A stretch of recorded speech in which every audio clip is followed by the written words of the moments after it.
Welcome back, guys, in the seventh part of rotational dynamics. In this particular part, this is me, Tushar Mondkar, is going to teach you torque and moment of inertia. Okay. Before we begin, if you have not subscribed our channel, that is Catch 25 Science Academy, please go on and हमारे channel को subscribe करो. Not only that, अगर आपने bell icon को press नहीं किया तो please press on the bell icon to so that you will get update as soon as we post new video. Now, the topic that we are going to study is known as torque and moment of inertia. So we are basically going to deal with torque. I already have told you in the previous part that is torque is most essential part for any kind of rotation. आपको moment of inertia को overcome करने के लिए torque की ज़रूरत है. तो torque नहीं तो मोमेंट ऑफ इनर्शिया को ओवरकम नहीं कर सकते. The formula for torque that we could use is I into alpha. Okay, it is somewhat related to the formula of force which is given by mass into acceleration. अगर linear motion में देखोगे तो mass inertia का role play करता है and उसको overcome करने के लिए we apply force. In rotational motion moment of inertia plays the work of inertia. वो रोटेशन को प्रिवेंट करने का काम करता है. तो उसको ओवरकम करने के लिए हम कपल ऑफ फोर्सेस को या फिर टॉर्क को यूटिलाइज करते हैं. सिमिलरली जो यहाँ पे लीनियर एक्सेलरेशन था, it will get replaced with what we call as angular acceleration. Now obviously this I varies depending upon the object. For example for ring it is mr square. For example for disc, अच्छा इसमें जो axis हम लोग पास कर रहे हैं ना, वो सेंटर ऑफ मास से पास कर रहे हैं and that is perpendicular to the plane. So यहाँ पे अगर मोमेंट ऑफ इनर्शिया लोगे तो that is mr square by 2. यहाँ पे अगर आप मोमेंट ऑफ इनर्शिया लोगे so that will be equals to, अगर समझो डिस्क छोड़ो स्पीयर लिया तो कितना होगा 2/5 mr square. So these are the different values that you need to remember. What about alpha? तो अल्फा निकालने के लिए we can use the formula of d omega by d t, or we could use the equations that are related to kinematical motion. So ये d omega by dt चलेगा और other kind of equation that we could utilize. Omega is nothing but angular velocity. Okay. Now torque के लिए एक और formula होता है that is force into perpendicular distance. So there was this one question that was asked in JEE which actually utilized two formulas. उन्होंने क्या किया था, उन्होंने एक सिलेंडर लिया था और इस पर्टिकुलर सिलेंडर के around they wound up some kind of rope and at the end of the rope they attach some kind of weight to it. That weight let's say mkg का था, I don't care about it, but because of this mkg we actually get a force which is equivalent to mg. And अगर आप देखने जाओगे तो because of this particular force and force और centre के बीच का जो डिस्टेंस है मान के चलो that is exactly equals to radius, we get a torque. So हमें टॉर्क निकालना था एफ एंड आर से. आर प्रोवाइडेड था. The next thing that they ask was angular acceleration. So इसी टॉर्क को हमें इक्वेट करना था आई अल्फा से. अभी सिलेंडर है, सिलेंडर का एक्सिस सेंटर से पास हो रहा है, so it is like disc rotating. So I का वैल्यू ऐसे केस में होता है mr स्क्वायर बाई 2. अल्फा सिर्फ अननोन रह गया. दो फॉर्मूलाज को इक्वेट करना है, खत्म question. But this kind of question was asked in JEE. तो इसीलिए ये दोनों फॉर्मूलाज को याद रखना आपके लिए बहुत इंपॉर्टेंट है. The first one is tau equals to I alpha, second one tau equals to force into perpendicular distance. Okay, और let's say R is the distance between two forces. Now once you understand this particular concept, I want to begin with some sums जो आपको और clear idea देंगे concept के related. So the first question that we are gonna solve is like this. A torque of magnitude, okay? So उसका value कितना दिया है 500 Newton meter. So let me write the given data. Tau is 500 Newton meter. Acts on a body of mass 16 kg, so m is also provided. Produces an angular acceleration of 20 rad per second, so that is also written by me. Now next thing क्या बोल रहे हैं वो, what do they want us to find out? They want us to find out radius of gyration of the body. But you know, in order to find out radius of gyration, one should first have idea about moment of inertia. So what we are going to do right now is we are going to use the formula of torque, which is equals to I into alpha. Okay, now see, tau is given as 500, equals to I is unknown, alpha is 20. So you could easily find out I as 500 upon 20. We can cancel 0 and we can solve it further to get I as 25. The unit will be kg meter square. Now once you got this particular I, now the next goal is to find out radius of gyration. But we know I can be written as mk square. M ka value is 16, k square is unknown. Let us keep it that way. Let's write it as 25. Let's take 16 to the left hand side. So we get 25 by 16 equals to k square. Now we can take square root, and once we do that, 25 ka square root becomes 5 and 16 ka becomes 4. So 5 by 4 is the final answer. Let's move on with the next question. Under the constant torque, the angular momentum of a body changes from 2x to 5x in 8 seconds. The torque acting on the body then is what? See, देखो tau का ना एक और formula है जो मैंने वहाँ पे मेंशन नहीं किया. Let me mention this over here. Tau is also given as dl by dt. Let me explain you these important terms कि क्या है exactly. dl stands for, so tau is dl by dt. Okay, so this dl over here stands for change in angular momentum, and dt over here stands for time. So tau can also be represented by change in angular momentum per unit time. We are gonna discuss about this particular concept again when the topic of conservation of angular momentum arise. Till that time, just hold on to this formula. Try to remember it as it is. Tau क्या होता है? dl by dt. अगर समझो L का equation time के terms में दिया है, that is 3t square plus 60 minus 5. So you could actually find its derivative, okay, in order to get torque. Because L depends on time है ना, तो ऐसे टाइप के भी क्वेश्चंस आ सकते हैं. बट यहाँ पे मैं उसके लिए फॉर्मूला नहीं लिखूंगा. I have another way of solving this sum. So under constant torque, so tau is equals to dl by dt, where dl is what? Change in angular momentum. So that will be final angular momentum minus initial upon time. Okay, so as you can see, final angular momentum is 5x, so writing it as 5x. Initial one is 2x, writing it as 2x. Upon the given time is 8. So 5x minus 2x gives us 3x upon 8. Can we solve it further? No. So let's just keep as it is, and it is also the final answer. Let's move on to the next question. A torque tau produces an angular acceleration in a body rotating about an axis of rotation. The moment of inertia of the body is increased by 50% by redistributing the masses about the axis of rotation. To maintain the same angular acceleration, the torque is changed to tau dash. What is the relation between tau and tau dash? Okay, so what is happening? So first, torque produces an angular acceleration of body rotating about an axis of rotation.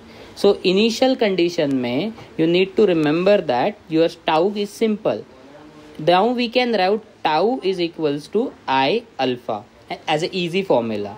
Nothing too big to worry about. Okay, so now what we are gonna do is that we are gonna see second scenario. So in second scenario, what exactly happens is that the moment of inertia of the body increased by 50%.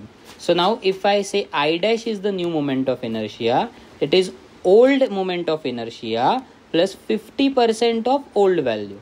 So if you solve it, you will get I plus 50 by 100 times I. So you could take I common. This becomes 1 plus 0.5 times nothing actually. So 1 plus 0.5 is 1.5. So your I dash becomes 1.5 times I. Now we are done with it. So tau dash will be equals to what? So tau dash will be equals to I dash into alpha. But as you can see, I dash is 1.5 times I. Correct. And what is I alpha, dear? I alpha is tau. So instead of I alpha, you could write tau over here. But 1.5 can be written as 3 by 2. So the final answer will be tau dash equals to 3 by 2 times torque. So this is the final answer that we were looking for. Let's now move on with the next question. So what is the power of an engine if it applies a torque of 180 Newton meter to rotate a rotor at uniform angular speed of 100? See, this is the value of omega, correct? So the first data that they have provided us is omega. Not only that, they have also provided us with a torque that is 180 Newton meter. They want us to find out power of the engine, correct? So the P is unknown quantity. If you remember the formula for power, it is given by force into velocity. But this formula holds good in case of linear motion. Right now, I am talking about angular motion, correct? So your power will now become tau into omega. Okay? So, kaise? Force is replaced by torque in rotational motion. Linear velocity will be replaced by omega. So, torque given is 180.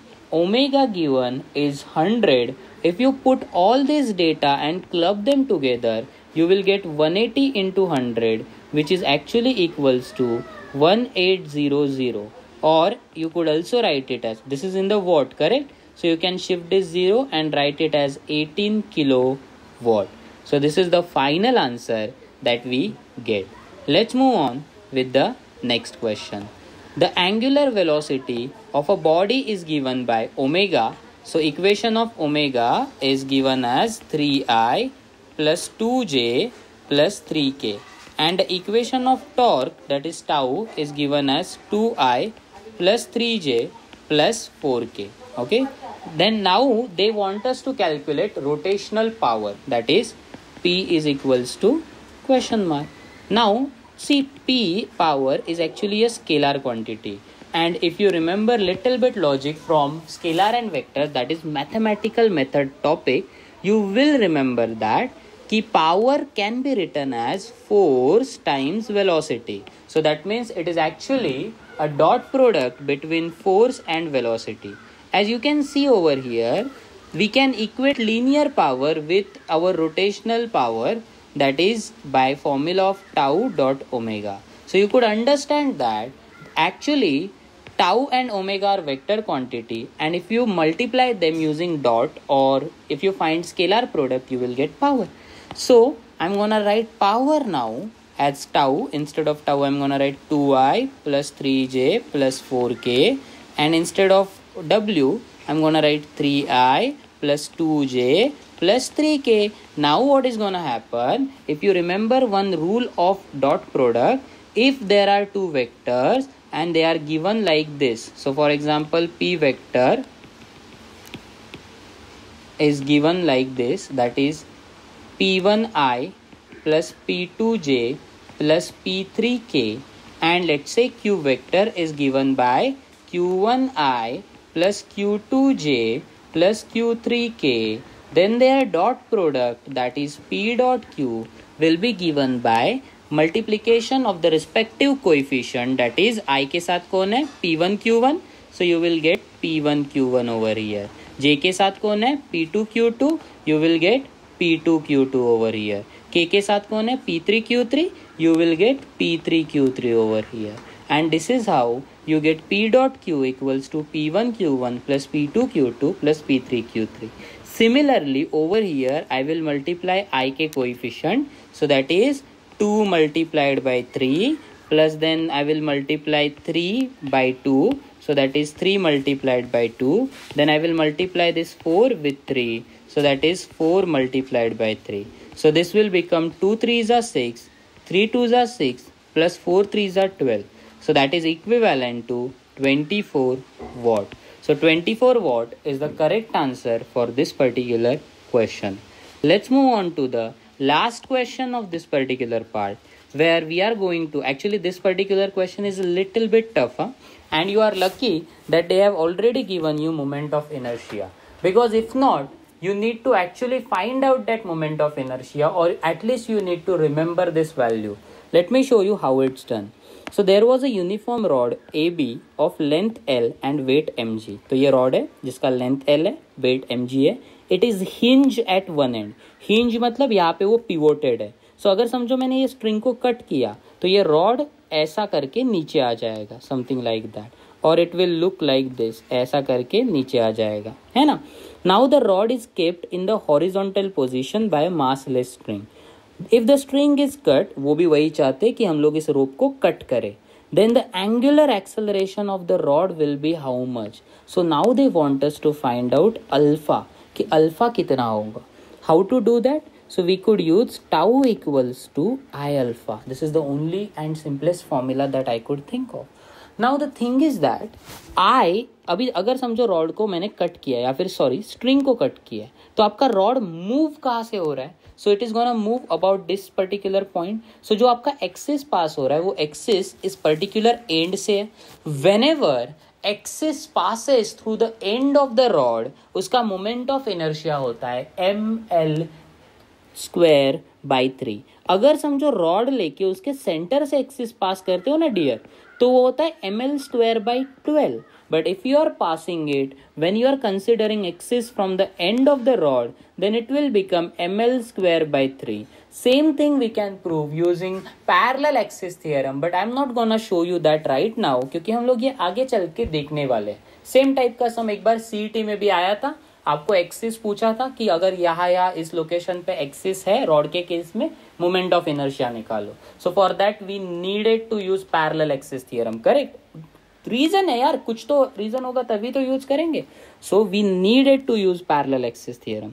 Now how to solve it further. तो for that particular reason आपको I याद है ml²/3. So tau will become ml²/3 into alpha. The issue is that I cannot solve it further, क्योंकि अगर आप देखोगे तो यहाँ पे g के टर्म्स में कुछ तो है, तो अभी कैसे सॉल्व करेंगे. If you recall, I taught you one more formula. Torque is equals to force into perpendicular distance, correct? So imagine it this way कि you have cut this particular rod. Now when you cut this particular rod, what is gonna happen? तो जो rod है, it will starts to spin or rotate about the hinge point, correct?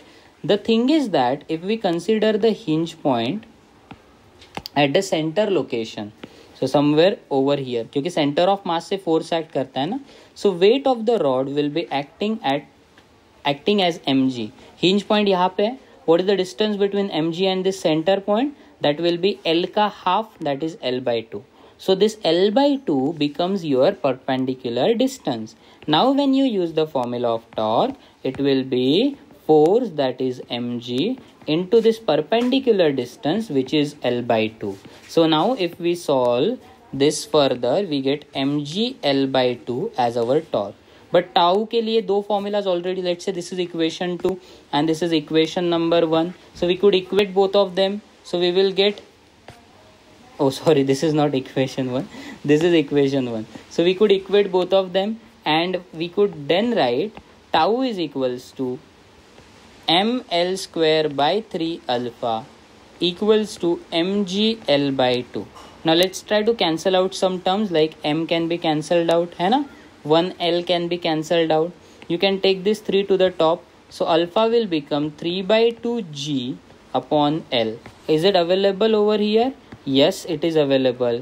So A is the correct answer. So this is how we have solved all the sum that are related to torque. We will meet in the next video with the next concept जो आपके लिए बहुत काम आएगा, and ये होने वाला है parallel axis theorem and perpendicular axis theorem के ऊपर. So don't miss out this particular part. इसके ऊपर बहुत सारे क्वेश्चन ऑलरेडी आ चुके हैं. So don't forget to click on the like button. We will meet in the next part. Bye bye, take care.